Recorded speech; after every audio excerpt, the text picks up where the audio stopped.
All right, we're live. Welcome to Dive into World Building, and where it is very, very cold in my house, I'm wearing a hat and a jacket inside. Yay! But today we're talking about culture shock. This was something that came up last time because I think we were talking about imperialism and people imposing their rules on other people and stuff like that at some point in the hangout. But I think culture shock is something that people usually talk about it in terms of what you experience when you travel. But I think it can be more than that, right? You can marry into a family where the culture is very distinct from your own. All kinds of different stuff besides traveling. You can work in a workplace that has a culture that's not what you expected or what you learned in your last workplace, et cetera, et cetera. So basically what we're talking about is when you enter an environment that is where the culture is different and where that can cause you trouble. So lots of context. I think most of us have gone through it at one point or another, at least in the workplace, right? Cliff's going to have some things to say about workplace, maybe. But, yeah, I mean, so there are things that you just don't get. Like, I remember when I moved to Japan, and I was, I had been told, well, bring gifts, and everything was cool because I had brought gifts, and then I started getting told to do stuff like things phrases I needed to say after doing something. Like, for example, I wasn't supposed to take a shower in the morning. I was supposed to take a bath at night. And if I didn't take a bath at night, it was considered to be I was being naughty. and when I did take a bath at night, I was supposed to say "osaki deshita" when I got out. I was never told what this meant. It means I went before you, sort of like I'm done. The next person is free to go. I'm also thankful for the fact that you let me go first. Because in Japan, you share the bath. And it's got a built-in heater that keeps it warm. Which is very, very nice. But at the time, I had no idea what any of those things meant. I was kind of, going through the motions because I'd been told that that was what I needed to do. And okay, right? I actually came around to thinking that having a bath in the evening is a really good idea because when you don't have central heating and it's really, really cold, shower is just not sufficient to warm you up. I mean, it is in my house because my house is not that cold, despite all the wrecking up that I'm doing. A hot shower is plenty, but in my house in Japan, I would wake up and it would be, 3 degrees Celsius in my room. And my nose would be hurting just from being in the air. Ow. It was really hard to get up, let's just say. Yeah. Really? Do I have to get out of this bed? Are you sure? Yeah. But yeah, so have you guys tell me whether you guys have been through culture shock experiences.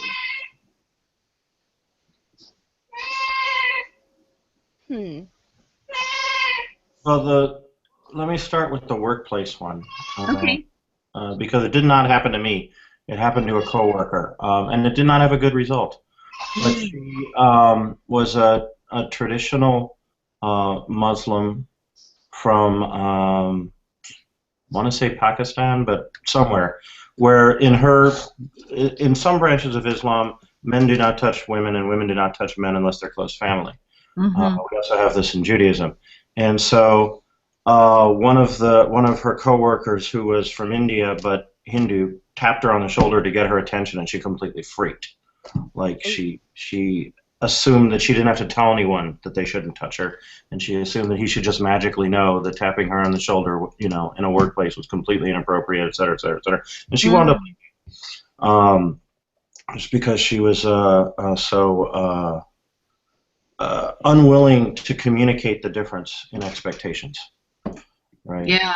So rigid in demanding enforcement of those expectations that were unstated. Right. Yeah. And that was extreme culture shock, because she just expected everyone to get it, which in Silicon Valley is not necessarily an accurate expectation. Right. Well, there's a lot of touching that goes on in the U.S.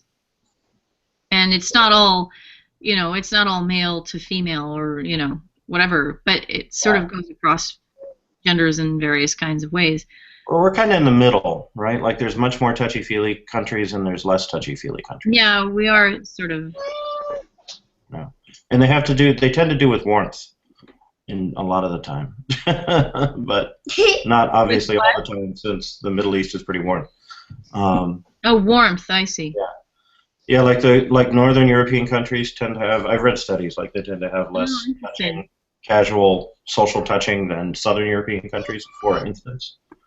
But then there's the religious gender separation thing in large swaths of the Middle East, including Orthodox Jewish communities, and that's just cultural.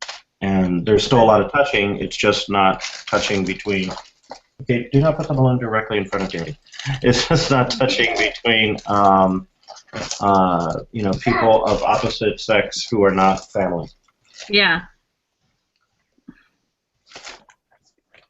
Yeah. So that's one thing. And I don't like to talk too much about a work in progress, but the novel I'm writing is about culture shock. Okay.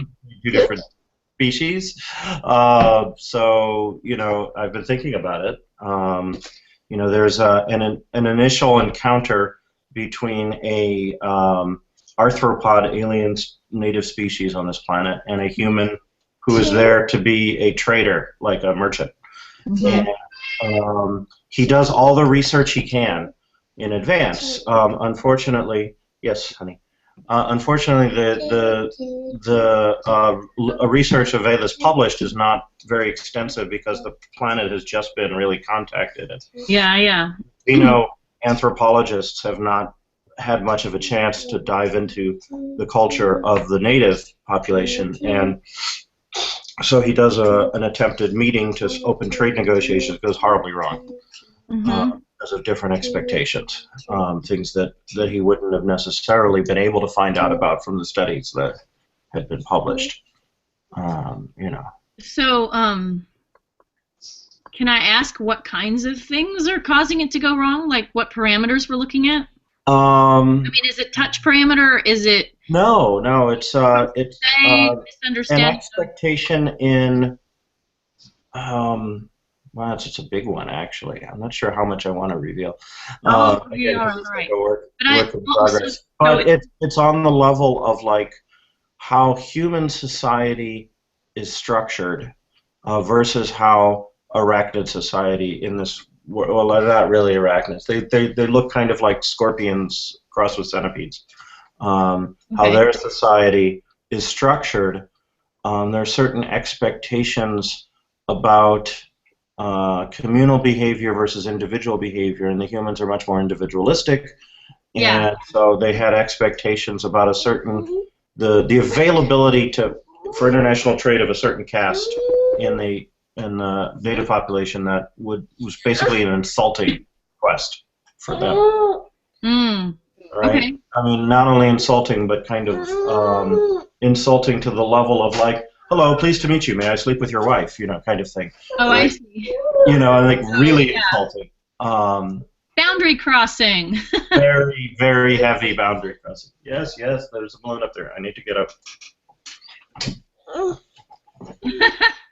So the reason I asked you, Cliff, and I'm not trying to make you expose spoilers or whatever, Yeah. is because a lot of times when you see first contact or you know these sort of fraught meetings between two different species in science fiction, you get these sort of oddly arbitrary seeming rules that, oh, you know, well, if you're not polite enough, that this terrible thing is going to happen.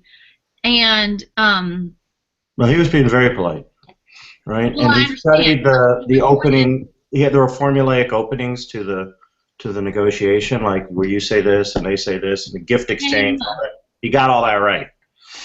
Right. So actually, so what I'm trying to say about this is that I don't see enough articulation to satisfy me with really serious problems that can arise from politeness issues and that can arise from conceptual categorization issues and that sort of thing. That very often you'll see, and it may have to do with, you know, our unwillingness to take other people's categories seriously, right? On some level. But it's always it often comes across as, well, you know, we have to be very careful because these people are rather frivolous in their requirements. Does that make sense? Yeah. I mean, I see that a lot in Star Trek, and even though they're respectful of their requirements, there's always this sense of, yeah, they require you to say this certain thing, and you have to say it exactly right, so we're going to be awfully careful, you know. Right. And I think that culture shock is actually, or cultural differences are actually far more. I'm gonna mute myself. Fraught and problematic, and often hard to see. You know. Yes, politeness. Star Trek has a lot to Linda just said. Part of the colonialist tradition. Yes. Yeah. Right. There's a lot of making light. Oh, how quaint. Quaint or frivolous. We don't Humoring the understand it, natives. so it's not serious. Yeah.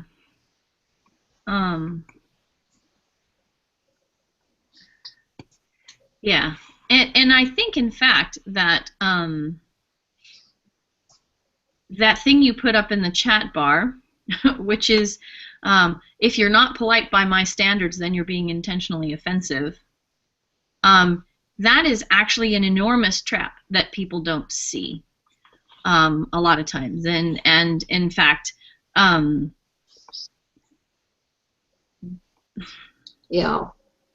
and one of the reasons why it's so problematic is that when you're a language learner, there are certain types of grammatical errors that you are expected to make, right? And so if you make certain types of grammatical errors that interfere with comprehension, a person who is a native speaker of that language will simply assume that you're a learner, and that the problem is arising because you're a learner. Yeah. However, when it comes to things like polite behavior, the assumption that you're a learner and therefore might have problems with polite behavior is actually not there.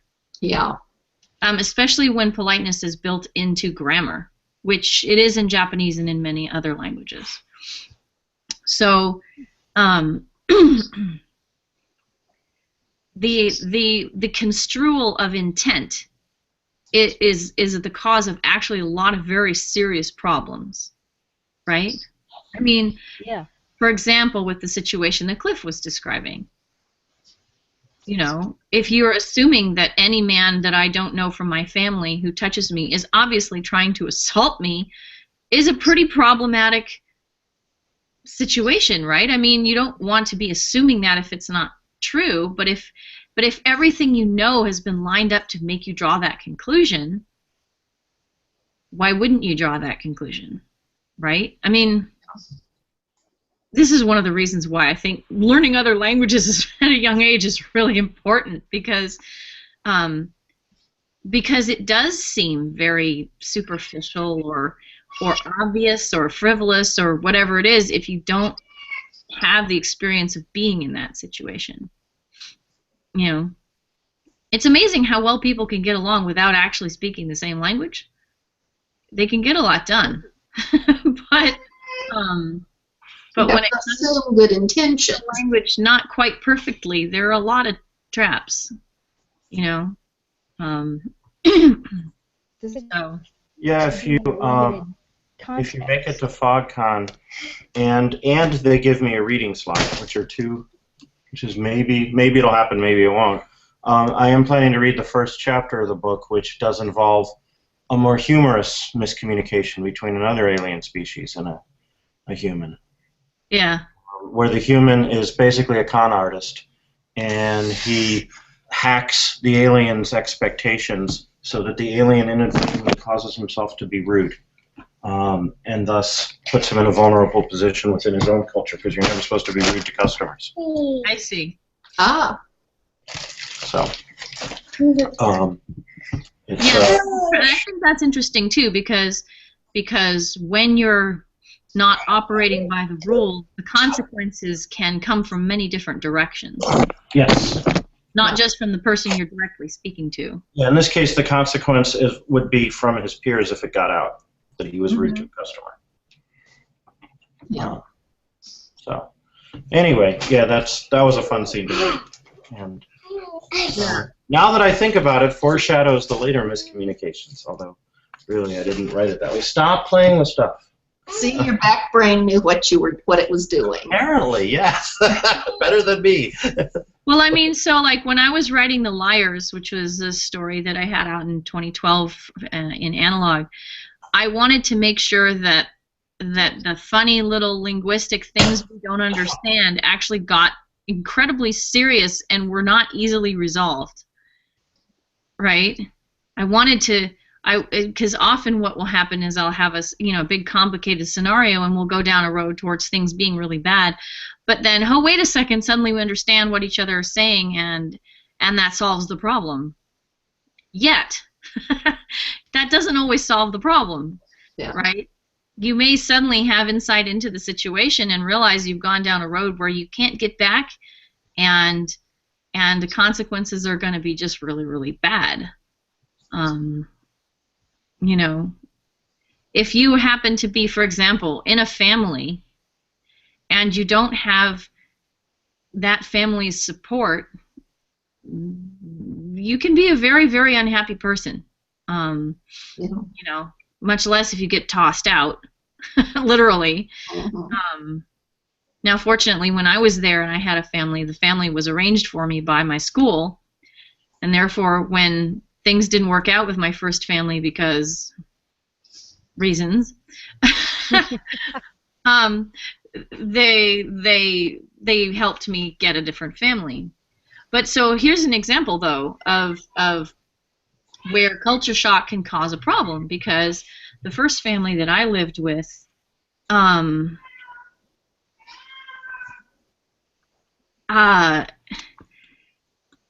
were using me for money.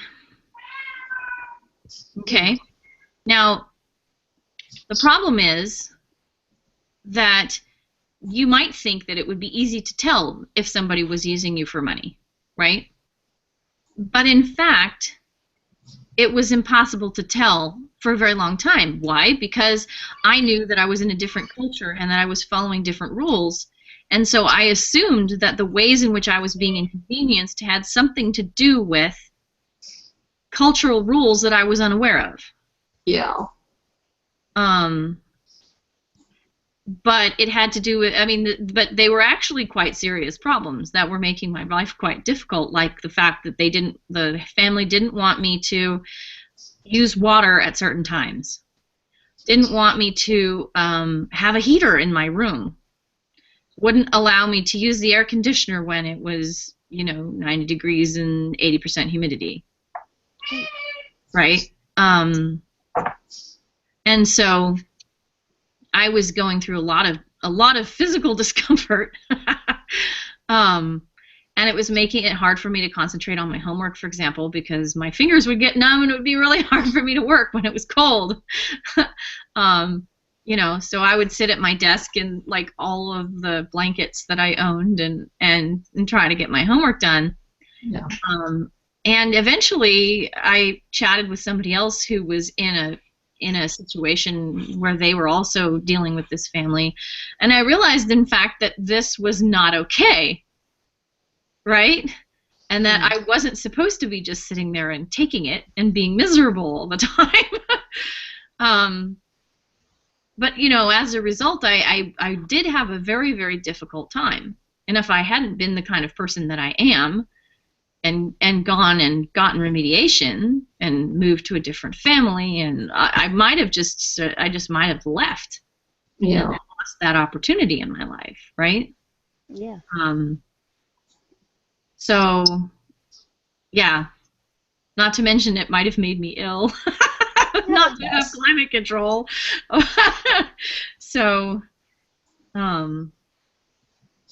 yeah. So there's a thing that I think of that I have in Kanahar that's not linguistic. It's in the Akandir keep track of their ancestors, their family, who's the father, who's the grandfather, who your parents are, as far back as anybody can remember. Mm-hmm. So when Marcus says to Kira, my mother thought my sister might have had this, a bit of this other group in her. Kira alerts out, do you people not keep track of your families? At which, they don't. They not to that extent. Yeah. If he never met them and his parents never say anything, beyond, yeah, mom and dad taught me this, then he won't know. Yeah. But this is shocking to both of them that the other has this this custom, right, that they use, which isn't necessarily harmful to either of them, although it might, it made Marcus feel a little ashamed because he didn't know, and maybe a little disconnected from his past. Yeah. Well, and so to take that one step further, not knowing where your family or who your family might be, there are many cultures in which knowing the precise nature of your bloodlines is actually critical to how you get treated by the society at large. I'm thinking specifically of the one-drop rule for determining whether somebody is African American or white in our country. That changes a lot of things, and it brings up all kinds of issues like passing for white and that kind of stuff. These are literal life and death consequences for somebody on the basis of who their parents were, right? And if you don't know about that, you're likely to stumble into a situation that could be exceedingly dangerous. Yeah. Right?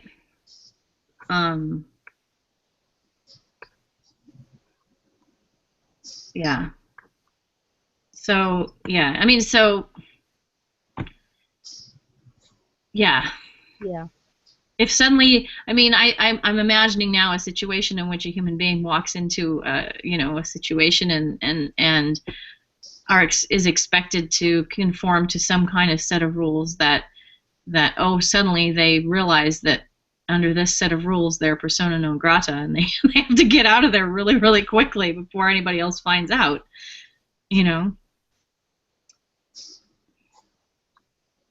So these are what's interesting, and one of the things that I think is really interesting and that I try to explore in my fiction is that even though culture is on some level arbitrary, right? it gets set up because of historical events. It gets set up because of various types of things. These constructs and these concepts that get created by these historical trends are very real to people, and they have lots of very real consequences. And so you can't just say, oh, well, now I know why this is recognized as a huge criterion in this society, so I can ignore it, right? Right? I mean, that's not how it works. Even though you know, well, it was, you know, it goes back to this particular interaction between two people where one person got killed and this, that, the other. You're not going to be able to stop the feud just because you understood what happened, right? Even if you understand suddenly why it happened, the history is not tractable, right? And the concepts that arise from it are real, and the emotions and the boundaries are real. So, yeah. So, to kind of go back to Star Trek. Yep. One of the things you can pull back and go meta and say, well, Star Trek is itself a cultural artifact, and it is an American cultural artifact, and it is based on American exceptionalism. And so exactly what you're talking about is, oh, we understand your quaint little beliefs, now we can ignore them, is a Star Trek thing because of American exceptionalism. It's that attitude. Now, the good episodes, they don't do that, right? Yeah. The good episodes are like, well, we understand this, and it's very important, and we'll deal with it. But there's whole episodes that are based on the opposite idea. There's like the one where the planets are at war, and they use computer-simulated nuclear bombs, and the population who are dead go into disintegration booths, and Captain Kirk smashes their computers so that they have to have either a real war or peace. Thus, you know, breaking the Prime Directive for the 50th time. But absolutely, you know, says, well, your whole culture is based on something that is not valuable, and I'm going to teach you a lesson because I know better. Yeah. And the viewer is inclined to agree because really the aliens are doing something incredibly stupid, but you know, but also alien, right? You know, not something humans would do. Right. Right. And there was another episode. So there's another episode sort of about culture shock in the original Star Trek that is beautifully about alien culture and about the 1960s and race relations. It was the one where the striped people were half black and half white. Yeah. And one was black on the left side and one was black on the right side, and that made a huge difference to them, but the humans were like, what? You look the same, you know? And the beauty of that was that there was the culture shock between those aliens and Star Trek and the Enterprise crew and vice versa, but yet everyone knew it was a metaphor. You know, what we were doing was we were stepping back, pointing to our own race relations and say, look how ridiculous you look from the outside, you're all the same, right? You know, and it was working on those many levels. So that was an example of culture shock and a bit of American exceptionalism because, you know, it was pretty clear that the Enterprise crew was treating race correctly and that these aliens were treating race incorrectly, which is to say, like the United States at the time of broadcast. It worked as a metaphor and as a literal thing and as an example of culture shock, but also as the culture, the real culture shock they were trying to inculcate in the viewer was looking at your own culture from the outside and being shocked at what you saw. Yeah. You know, I thought that was a beautiful little nested loop of cause and effect. Well, I think, in fact, that's one of the things that I wanted to get into during our discussion is that, you know, what does fiction allow you to do with culture shock? And that's one of the things that it gets you to do is it gets you to think, well, there are a lot of different ways that you can use it, but trying to get people to look at their culture from the outside is important. It's a very important one.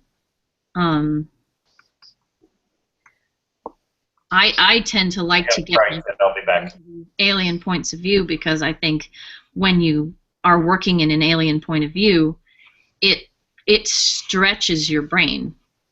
But what I like to make sure I'm doing is not taking that attitude that this culture is not valid or doesn't have any good points to make, right? That the human culture is automatically correct. Yeah, that is actually something that I would never actually write about. I mean, there are always, I could say, well, at least for the liars, there were some really horrible things about the culture and the way that it was run. But it wasn't like they were things that were easily fixable, right? If you try, so in the liars, you have this population which suffers so that everybody else can have a good time. And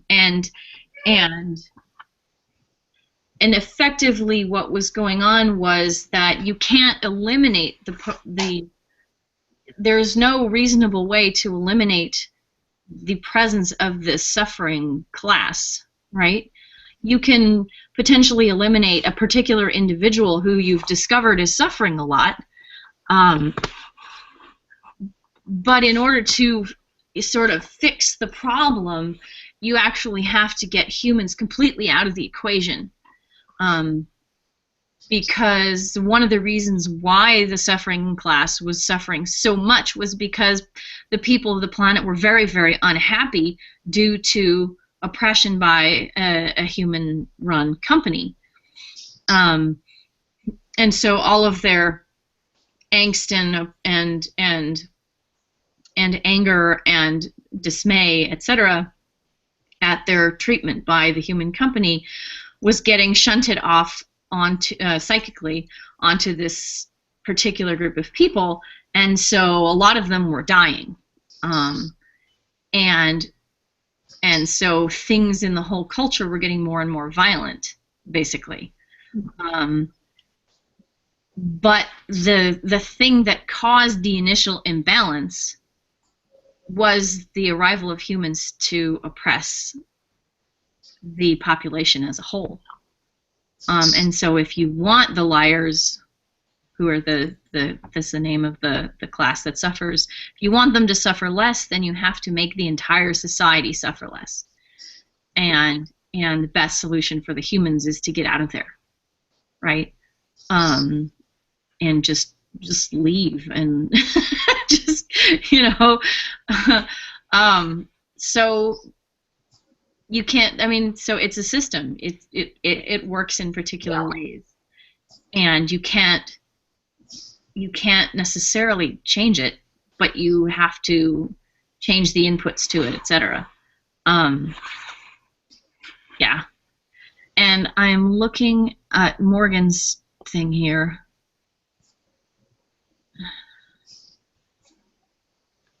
Okay, well, might be a little vague, but I didn't. Yeah, it is a little vague. I didn't want to say what this solution is because it's sort of violent. Yeah. So, but I will note that there is. My husband was listening to a story about the consequences of China's one-child policy. Yeah. Which has caused a severe gender imbalance. And it's, this is so,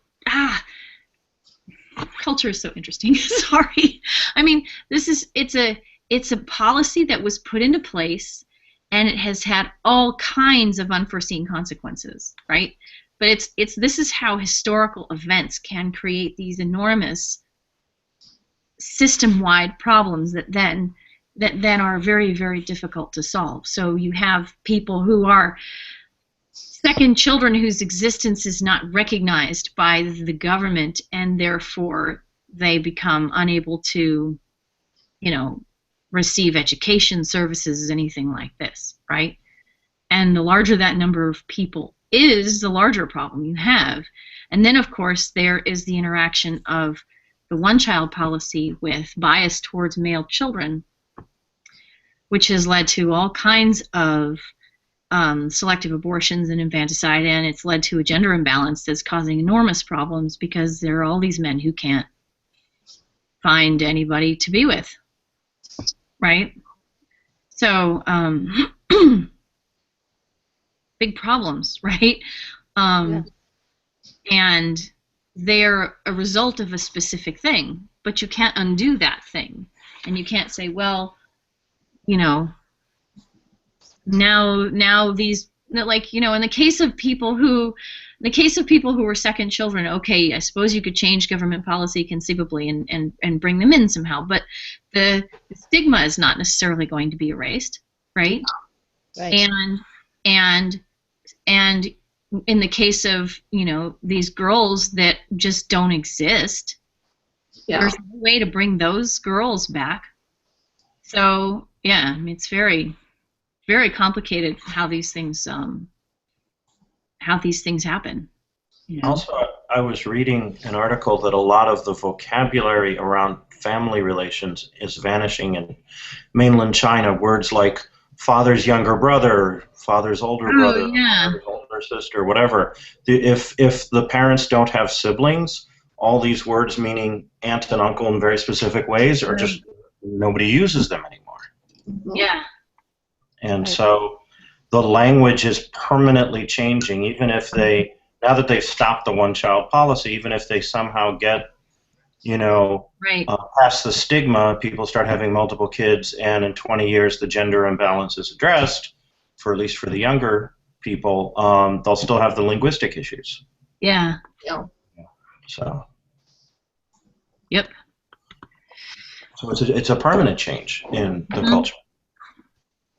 And so I also, when I was studying Japanese in college, very briefly, the sensei, Noto sensei, who was the teacher, said that a lot of the older, you know, people in Japan are offended by younger people using the wrong form of address and the casual. Wrong form of what? The older people in Japan were getting offended by younger people using more casual forms of address instead of more formal forms of address when talking to them, right? And so it was a culture shock, but it was like those kids, they're running society kind of culture shock. Well, right? there's always generational culture shock, and I'm glad you brought that up because, gosh, can anybody think of examples of when, you know, older people have been offended by younger people's language? Yeah, All the it doesn't time. ring any bells. Yeah. Get So off my lawn. there. So generation. Hey, I'm old enough to remember when long-haired music meant classical music. Wow. Like, are we talking like Beethoven here? The Yeah. Yeah, pre-60s, long-haired music was classical music. Well, that was that long-haired stuff. Yeah. Right? It was all like learning was long-haired stuff. Mm-hmm. Well, because, you know, It is again. long hair was in evil. during that period of the 1700s. Exactly. But I asked, and this is I guess age related. When my parents were having their 50th anniversary some years ago, about 10 years ago, my dad said, "I want golden oldies." So silly me, I went into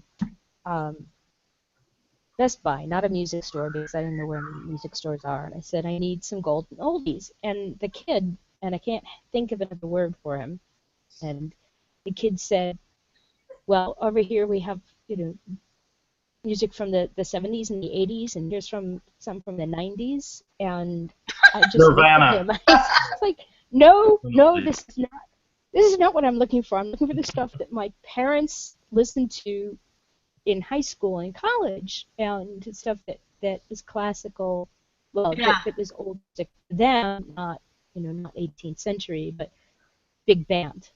You know, music from the 20s and the 30s. Mhm. That was quite the experience for me, quite the revelation. It's kind of Yeah. and I felt kind of old. We ended up with music from the 20s into the 60s, where I realized that what I listened to, what my parents listened to, overlapped and wasn't stuff like Mozart and Beethoven, which you might expect to overlap. Yeah, And yeah. that was a little weird. So, but that was it was partly an I'm old revelation, and partly, yeah, I guess that is a culture thing, that Mm-hmm. your music gets old and classical starts to mean a different term if you're not educated to know that classical is a specific period. Yeah. I Well, find myself like that in it. I actually wanted to bring up something else since because I think staying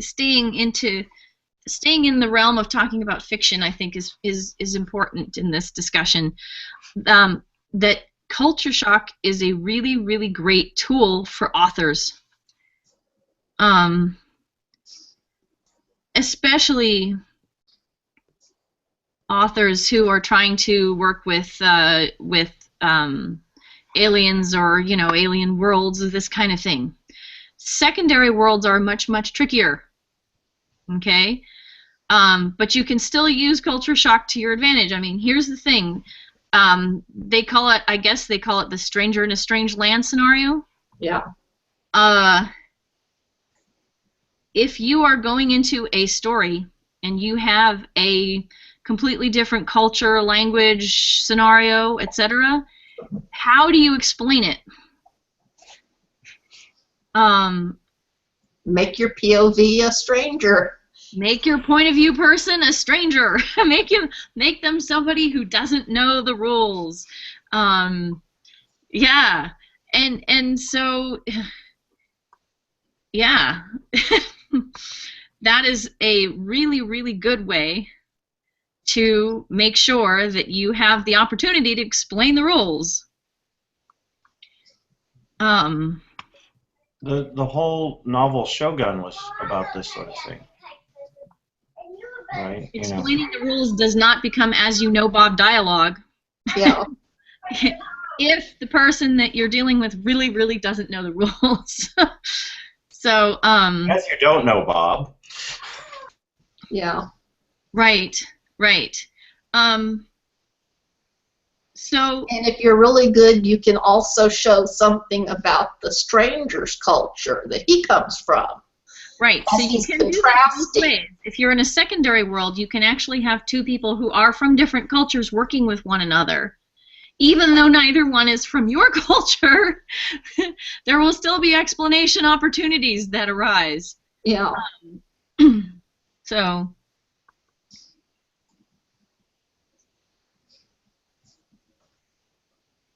And yes, you're right to mention Stranger in Alondria, because that one did that really well. Particularly the two characters from different cultures. Also, the historical novel Shogun, right? And a lot of, I'll go and say that a lot of historical novels that are done well, as well as some science fiction and fantasy, depend on culture shock between the reader and the culture described. Yeah. Right? And so the reader learns the rules of medieval Europe in the course of a police procedural set in medieval Europe, right? Yeah. And a romance novel set in, 10th century Scotland, the reader learns all about 10th century Scotland. Yes. In the process. Jane Austen was not that at the time it was written, but has become a culture shock for Americans reading it in the 21st century, for instance, right? Because of the expectations, right? Like the famous sentence of Pride and Prejudice. Yeah. Jane Austen immerses you in a culturally distinct world that's nonetheless very recognizable on a lot of levels. Sure, that's why it works. Yeah. But also Shakespeare, sometimes he was being exotic and sometimes he was being contemporary, but all of it is like 400 years or more old in terms of the right. I mean, culture shock has been useful for people for lots and lots of years. I mean, Miranda is like the ultimate culture shock girl, right? In The Tempest. What brave new world? I don't know what they are. I've seen that a few times in literature. What are these men of which you speak? Yeah. I'm not convinced that she would think they were so awesome, but you know, if she really didn't know what they were like. But I guess she has her dad to. Well, it's kind of like my kids. One of whom is, named for one of those characters. But it's like my kids. They're preschoolers, and they just love the idea of school, and they think it's awesome, and they can't wait. Yeah. Right? School has a culture for sure, and different schools have different cultures. So you're always. It's interesting because in a way, culture exists on these smaller scales, and so you can have culture shock on a lower level without having it on a larger level. Yeah. With school, Le Guin does that very well with the two cultures, both of which are distinct from ours. I think one of the trickiest things, or at least one of the trickiest things to do quickly, is to establish a secondary world or an alien world from the point of view of a person who is native to it, without the use of an outsider. Yeah. You know, once you don't have without outsiders, it's much trickier. Yeah.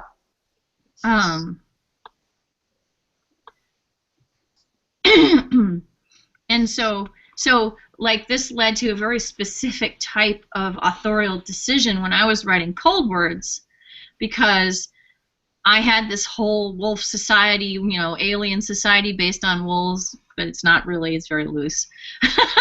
But I had this whole society that I had set up and everything, and I was going to start the whole thing with a scene between my protagonist, who was an alien, and his ruler, who is obviously also an alien.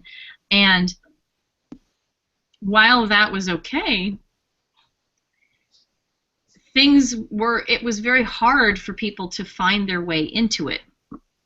But then when I took the timeline and just extended it backwards a little bit and said, oh, well, I'm actually going to have my character talk with his human friend before he goes to talk to his ruler, all of a sudden I had opportunities to explain things that I wasn't otherwise going to be able to explain. And it's not because Ruli,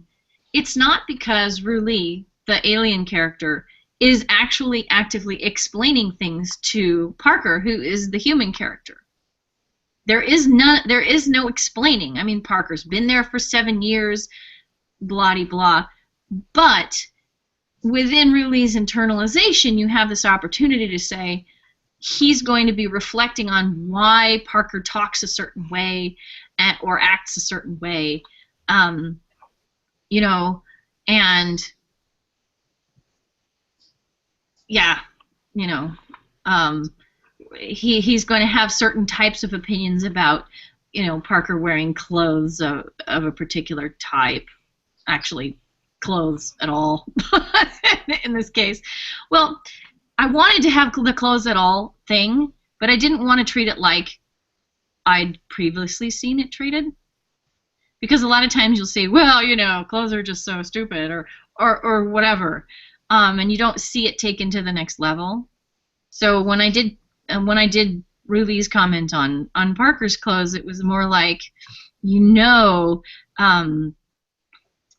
I've often remarked to him that cloth is to be hung on a wall, displayed on a wall, and not dragged through mud and weather because it's too valuable, right?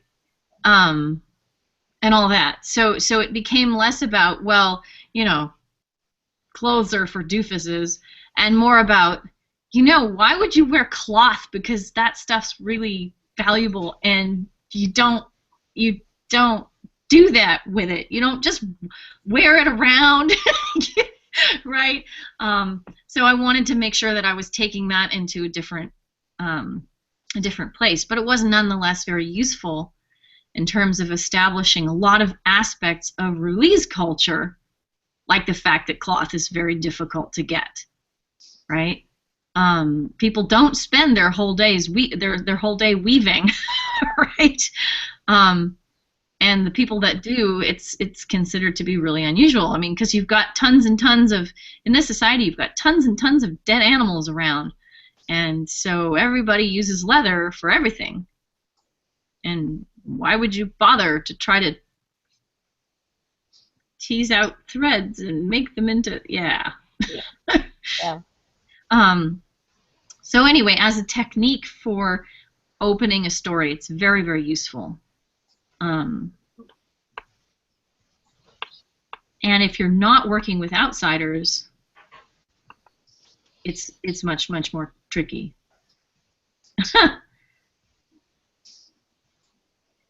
I mean, I have to try to work without outsiders when I'm working in Varan, right? Because there are no outsiders.